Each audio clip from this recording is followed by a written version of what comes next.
First on report. Feni Ninan ചാറ്റുകൾ പുറത്തുവിട്ടത് അധിക്ഷേപിക്കാനെന്ന് രാഹുൽ മാങ്കൂട്ടത്തിനെതിരെ പരാതി നൽകിയ മൂന്നാമത്തെ അതിജീവിത. കൂടുതൽ പേർ പരാതിയുമായി വരുന്നത് തടയാനാണ് തലയും വാലുമില്ലാത്ത ചാറ്റുകൾ പുറത്തുവിട്ടത്. രാഹുൽ ഉണ്ടാക്കിയ മാനസിക സമ്മർദ്ദമാണ് ഗർഭമലസാൻ കാരണം. രാഹുലുമായി ഒരു ക്ലോഷറിനാണ് 4 മണിക്കൂർ സമയം ആവശ്യപ്പെട്ടത്. എന്നാൽ പാലക്കാട് എത്തിയിട്ടും രാഹുൽ കാണാൻ കൂട്ടാക്കിയില്ല. രാഹുലിന് സാമ്പത്തിക പ്രതിസന്ധിയുണ്ടെന്ന് പറഞ്ഞ് ഫെനി പണം ആവശ്യപ്പെട്ടെന്നും അതിജീവിത റിപ്പോർട്ടറിനോട് പറഞ്ഞു. അതിജീവിത പറഞ്ഞത് കൂടി കേൾക്കാം. എന്നെ അധിക്ഷേപിക്കണം, വ്യക്തിഹത്യ നടത്തണം, സ്ലട്ട് ഷെയിം ചെയ്യണം, സൈബർ ബുള്ളിങ് നടത്തണം. ഇനി മുന്നോട്ട് വരാനിരിക്കുന്ന കുട്ടികളെയും കുഞ്ഞുങ്ങളെയും സ്ത്രീകളെയും പെൺകുട്ടികളെയും എല്ലാവരെയും ഇതൊന്ന് കാണിച്ച് പേടിപ്പിക്കണം, നിശബ്ദതയിലാക്കണം എന്ന ഉദ്ദേശിച്ചുകൊണ്ട് മാത്രം ഫെനിനെ ഞാൻ പുറത്തു വിട്ടിരുന്ന കുറച്ച് സ്ക്രീൻഷോട്ടുകളും പോസ്റ്ററുകളും വളരെ ലേറ്റായിട്ടാണ് ഞാൻ ശ്രദ്ധിക്കുന്നത്. ഇതിനെപ്പറ്റി ഒരു ക്ലാരിറ്റി തരണം എന്ന് ഉദ്ദേശിച്ചുകൊണ്ട് മാത്രം ഞാൻ കുറച്ച് കാര്യങ്ങൾ പറയാൻ ആഗ്രഹിക്കുകയാണ്. ഫെനിയെ ഞാൻ പരിചയപ്പെടുന്നത് 2024 ജൂലൈയിലാണ്. അന്ന് തൊട്ട് 2025 നവംബർ വരെ ഞങ്ങൾ വളരെ അടുത്ത സുഹൃത്തുക്കളായിരുന്നു. എനിക്ക് ഫെനി ഒരു കുഞ്ഞ് അനിയനെ പോലെയാണ് കണ്ടുകൊണ്ടിരുന്നത്. എനിക്ക് എൻ്റെ കുഞ്ഞിനെ നഷ്ടപ്പെടുന്നത് 2024 മെയ് മാസത്തിലാണ്. എനിക്ക് മിസ്കാരേജ് ആയതാണ്. ഒരു മനുഷ്യനെ എത്രത്തോളം ട്രോമയിലാക്കി സ്ട്രെസ് തന്ന് സ്ട്രെയിൻ തന്ന് വേദനിപ്പിക്കാവോ അതെല്ലാം ചെയ്തിട്ട് തന്നെയാണ് എനിക്ക് എൻ്റെ കുഞ്ഞിനെ നഷ്ടപ്പെടുന്നത്. ഞാൻ എൻ്റെ ജീവിതത്തിൽ തന്നെ ഏറ്റവും മോശമായിട്ടുള്ളൊരവസ്ഥയിലൂടെ കടന്നു പോകുമായിരുന്നു. Physically, mentally, emotionally, financially.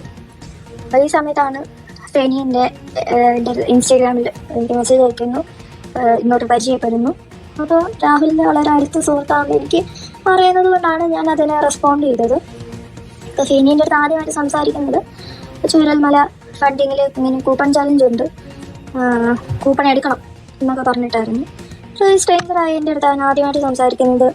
Rahul മാങ്കൂട്ടത്തിലാണ് ഇതിൻ്റെ ഡ്രോ നടക്കുന്നത്, വിന്നേഴ്സിനെ അനൗൺസ് ചെയ്യുന്നതും. അതൊരു കഴിവതും സമ്മർദ്ദം ചെലുത്തി വിന്നറാവാൻ ശ്രമിക്കുക എന്നായിരുന്നു. പിന്നെ എന്ത് സംസാരിച്ചാലും ഫെനി അവസാനം ഈ രാഹുൽ മാങ്കൂട്ടത്തിനെ പറ്റി സംസാരിച്ചാണ് നിർത്തുന്നത്. അപ്പോൾ സ്വാഭാവികമായിട്ട് എനിക്കൊരു സംശയം ഉണ്ടായി, രാഹുൽ ഈ നടന്ന കാര്യങ്ങളെ പറ്റിയെല്ലാം ഫെനിയുടെ അടുത്ത് പറഞ്ഞിട്ടുണ്ടാവുമെന്ന്. അപ്പം അതും കൂടെ അറിയാൻ ഞാനും ഇനിഷ്യേറ്റീവ് എടുത്ത് ഫെനിയുടെ അടുത്ത് സംസാരിക്കുമായിരുന്നു. സംസാരിച്ച് ഞങ്ങൾ വളരെ അടുത്ത സുഹൃത്തുക്കളെ പോലെയായി. ഞാനൊരു എൻ്റെ അനീതിയുടെ പ്രായമുള്ളൂ ഫെനിക്ക്. അപ്പം ഞാനൊരു കുഞ്ഞ് അനിയനെ പോലെയാണ് ഫെനി കൺസിഡർ ചെയ്തിരുന്നത്. അപ്പം ഞാനന്ന് കടന്നു പോകുന്നൊരവസ്ഥ, ഫിസിക്കലി എനിക്ക് പ്രൊലോങ്ഡ് ആയിട്ടുള്ള ബ്ലീഡിങ് ഉണ്ട്, ഹെവി ക്ലോട്ട്സ് ഉണ്ട്, പിന്നെ ക്ഷീണമുണ്ട്, തലകറക്കമുണ്ട്, തളർച്ചയുണ്ട്. മെൻ്റലി എനിക്ക് ഡിപ്രഷനുണ്ട്, ആങ്സൈറ്റി ഉണ്ട്, ഇൻസോംനിയ ഉണ്ട്. എന്തൊക്കെ പ്രശ്നങ്ങളുണ്ടാകുമ്പോൾ നമ്മളൊരു മെൻ്റൽ സ്റ്റേറ്റ് തന്നെ വളരെ ഓൾട്ടേഡ് ആയിട്ടിരിക്കുന്ന ഒരു സിറ്റുവേഷൻ ആയിരുന്നു അത്. ജോലിക്ക് പോകാൻ പറ്റുന്നില്ല, അപ്പോൾ ഫിനാൻഷ്യൽ ക്രൈസിസ് ഉണ്ട്. അങ്ങനെ എല്ലാ രീതിയിലും സോഷ്യൽ ആങ്സൈറ്റി കൊണ്ട് പുറത്തിറങ്ങാൻ പറ്റുന്നില്ല. നമ്മളൊരു എല്ലാ രീതിയിലും നമ്മളൊന്ന് ഒറ്റപ്പെട്ട് ഇനി എന്ത് എന്ന് മനസ്സിലാവാതെ എന്താണ് സംഭവിച്ചതെന്ന് മനസ്സിലാകാതെ എനിക്കെൻ്റെ കുഞ്ഞിനെ നഷ്ടപ്പെട്ടതായിരുന്നു എൻ്റെ ഏറ്റവും വലിയ പ്രശ്നം. ആ സമയത്ത് കുഞ്ഞായിരുന്നു എൻ്റെ പ്രയോറിറ്റി. അപ്പോൾ അതിൻ്റെ ബുദ്ധിമുട്ടുകൾ എനിക്കുണ്ടായിരുന്നു. അങ്ങനെ പിന്നെ സൂയിസൈഡ് ടെൻഡൻസി ഉണ്ടായിരുന്നു. ഇങ്ങനെ എല്ലാ ബുദ്ധിമുട്ടിലും ഇരിക്കുമ്പോഴാണ് ഫെനി സംസാരിക്കുന്നത്. അപ്പോൾ ഒരു മൊമെൻറ്റിൽ എനിക്ക് ആരെങ്കിലും അടുത്തൊന്ന് വിളിച്ച് പറയണമായിരുന്നു. പക്ഷേ ഞാൻ അനുഭവിച്ച ഫിസിക്കൽ അസോൾട്ടിനെയും എന്നെ ഹ്യൂമിലേറ്റ് ചെയ്തതിനെ പറ്റി അതിനേക്കാളൊക്കെ അന്ന് ആ സമയത്ത് ഫെനിയോട് സംസാരിക്കുന്ന സമയത്ത് എനിക്ക് എൻ്റെ കുഞ്ഞിനെ നഷ്ടപ്പെട്ടതും എനിക്ക് മിസ്കാരേജ് ഉണ്ടായതും രാഹുൽ എൻ്റെ പ്രഗ്നൻസി ഡിനൈ ചെയ്തതും എന്നെ സ്ലട്ട് ഷെയിം ചെയ്തതും എന്നെ ബ്ലോക്ക് ചെയ്തു പോയതും ഇതൊക്കെ എനിക്ക് വലിയൊരു പ്രശ്നമാണ്. എനിക്ക് രാഹുലിനോട് അതിഭീകരമായ ട്രോമ ബോണ്ടിൽ നിൽക്കുന്ന ഒരു സമയം കൂടെ ആയിരുന്നത്. അപ്പോൾ ഫെനിയായിട്ട് ഈ കാര്യങ്ങളൊക്കെ സംസാരിച്ചപ്പോൾ ഫെനി എന്നെ വളരെ ആശ്വസിപ്പിച്ചു, എന്നെ കംഫർട്ടബിൾ ആക്കി. പോട്ടെ സാരിയില്ല എന്നൊക്കെ പറഞ്ഞ് ഇതാരോട് ഇനി പറയരുത് എന്നെ അടുത്ത് ഫെനി പറഞ്ഞിട്ടുണ്ടായിരുന്നു. പിന്നെ ഞാനിങ്ങനെ എൻ്റെ ഒരു അവസ്ഥയിൽ ഞാൻ ഫെനിക്ക് ചോദിച്ചു, ഫെനി ഈ രാഹുലിന് വേറെ റിലേഷൻഷിപ്സ് ഉണ്ടോ, വേറെ കല്യാണങ്ങൾ വരുന്നുണ്ടോ, നീ എൻ്റെ അടുത്ത് സത്യം പറയണം, ഞാൻ നിന്നെ ഒരു അനിയനെ പോലെ കാണുന്നത്, നീ ഒരു ചേച്ചിയെ പോലെ കാണുന്നത്, നിന്റെ അടുത്ത് സത്യങ്ങളെ പറയണം എന്ന് പറഞ്ഞപ്പോൾ ഫെനിയാണ് എനിക്ക് അഷുറൻസ് തന്നുകൊണ്ടിരുന്നത് രാഹുലിൻ്റെ ജീവിതത്തിൽ വേറെ പെൺകുട്ടികളില്ലെന്നും ഉള്ള ആൾക്കാരെല്ലാം ആളുടെ ഫാൻസാണ്, അല്ലെങ്കിൽ ആൾക്ക് ഭയങ്കര ശല്യമാണ്, എല്ലാവരെയും ബ്ലോക്ക് ചെയ്തിട്ടിരിക്കുകയാണ് എന്നൊക്കെ ഫെനിയാണ് എനിക്ക് വീണ്ടും ഒരു റീഅഷുറൻസ് തരുന്നത്. അപ്പോൾ ഒരു ട്രോമ ബോണ്ടിൽ നിൽക്കുന്ന ഞാനാണ്. എനിക്ക് എൻ്റെ കുഞ്ഞിൻ്റെ അച്ഛൻ എന്നുള്ളൊരു ബോണ്ട് അപ്പോഴും എനിക്ക് രാഹുലിൻ്റെ അടുത്തുണ്ട്. അപ്പോൾ എനിക്കത് ഒരു സമാധാനമായിരുന്നു എനിക്ക് അന്ന് കിട്ടിയിരുന്നത്. പിന്നീട് ഇതേ ഫെനി തന്നെയാണ് എൻ്റെ അടുത്ത് രാഹുലിന് കോടികളുടെ ബാധ്യതയുണ്ടെന്ന് എൻ്റെ അടുത്ത് പറഞ്ഞു. രാഹുലേട്ടൻ ഇങ്ങനെ പൊതുപ്രവർത്തകനായതുകൊണ്ട് ബാക്കി പ്രവർത്തകരുടെ പല ചെലവുകൾക്കും പൈസ ഇല്ല. പ്രസക്ത ഭാഗങ്ങൾ കൂടുതലുണ്ട്. 17 മിനിറ്റോളം നീണ്ടു നിൽക്കുന്ന ദീർഘമായ ഒരു ഓഡിയോ ആണ്. അപ്പോൾ അതിൽ വളരെ കൃത്യമായി തന്നെ പറയുന്നുണ്ട്. അപ്പോൾ രാഹുൽ മാങ്കൂട്ടത്തിനെതിരെ പരാതി നൽകിയ മൂന്നാമത്തെ അതിജീവിത പിന്നോട്ട് പോകുന്നു. മൂന്നാമത്തെ അതിജീവിതയെ അധിക്ഷേപിച്ചുകൊണ്ട് ഫെനി നൈനാൻ രംഗത്ത് വന്നതോടുകൂടിയാണ് ഇപ്പോൾ അതിജീവിത തന്നെ ശബ്ദ സന്ദേശവുമായി പുറത്തു വന്നത്, റിപ്പോർട്ടറുമായി സംസാരിച്ചത്. റോഷി പാൽ നമുക്കൊപ്പമുണ്ട്. Roshi, very good morning Roshi. ഇതിൽ ഫെനി നൈനാൻ അടക്കമുള്ളവർ ഒരു കൂട്ടം ഈ അതിജീവിതമാരെ അധിക്ഷേപിക്കുന്നത് തുടരുകയാണ്. അതിന്റെ ലക്ഷ്യം ഇപ്പോൾ ഈ മൂന്നാമത്തെ പരാതിയുമായി വന്ന പെൺകുട്ടി പറയുന്നത് കൂടുതൽ അതിജീവിതമാർ പുറത്തു വരാതിരിക്കാൻ വേണ്ടി രാഹുൽ മാങ്കൂട്ടത്തിന്റെ നേതൃത്വത്തിലുള്ള ക്രിമിനൽ സംഘം നടത്തുന്ന നീക്കമെന്നാണോ?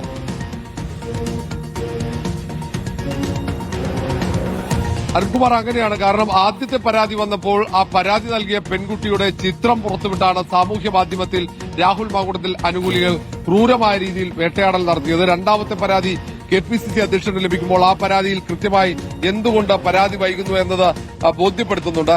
സാമൂഹ്യ മാധ്യമത്തിലെ അതിക്രമത്തെ അടക്കം താൻ പേടിക്കുന്നു എന്ന് കൃത്യമായി പറയുന്നു.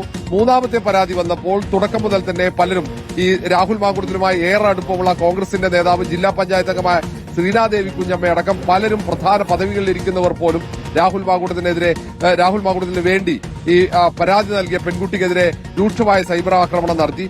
അതിനുശേഷമാണ് ഫെനി നൈനാൻ തെറ്റിദ്ധരിപ്പിക്കുന്ന രീതിയിലുള്ള വാട്സ്ആപ്പ് ചാറ്റുകൾ പുറത്തുവിട്ടത്. ആ ചാറ്റുമായി ബന്ധപ്പെട്ട വിശദീകരണമാണ് ഇപ്പോൾ ആ പരാതി നൽകിയ യുവതി നൽകുന്നത്.